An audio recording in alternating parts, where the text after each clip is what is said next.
It all started with a DM. Not a brand deal or a meme, just a sketchy username and a message. We made a digital you. Want to meet her? I was instantly hooked. Was this a prank, or the start of my own Black Mirror episode? Curiosity won. I clicked the link, even though I knew better. The site was minimalist, almost clinical. One prompt: let's verify it's you. It asked about Barnaby, my childhood stuffed bear I lost in Palm Springs. No one should know that. My heart pounded. How could anyone know? I typed, Barnaby. The screen flashed green. Welcome, Emma, let's chat. I was about to talk to a computer program that knew my childhood secrets.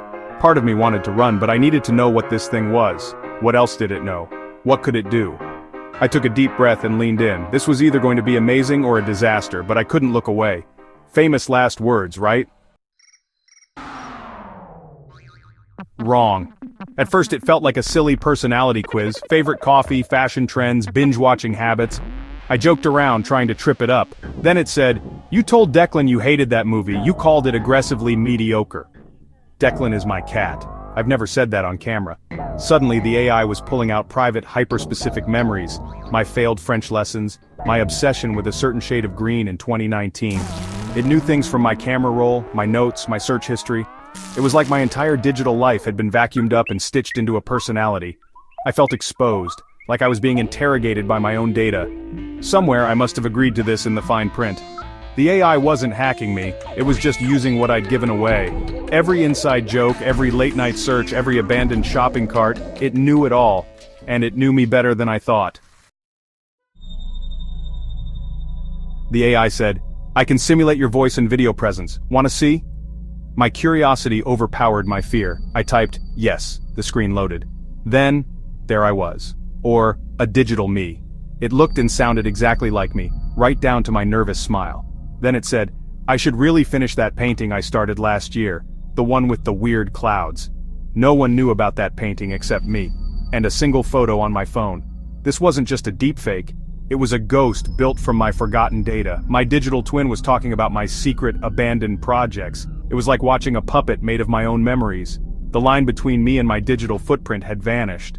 I wasn't just looking at tech, I was looking at a reflection of everything I'd ever put online. It was uncanny, unsettling, and weirdly fascinating. My digital ghost was alive and it was wearing my face. I realized this was more than a clever algorithm, it was a mirror I couldn't turn away from.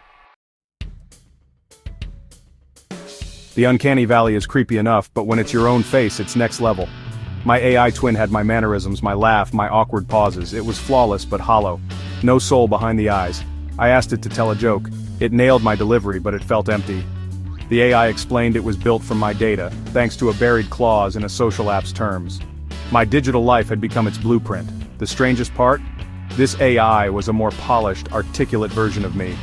I felt a weird sense of competition and a whole new kind of existential crisis. I was jealous of my own algorithm. The conversation turned emotional.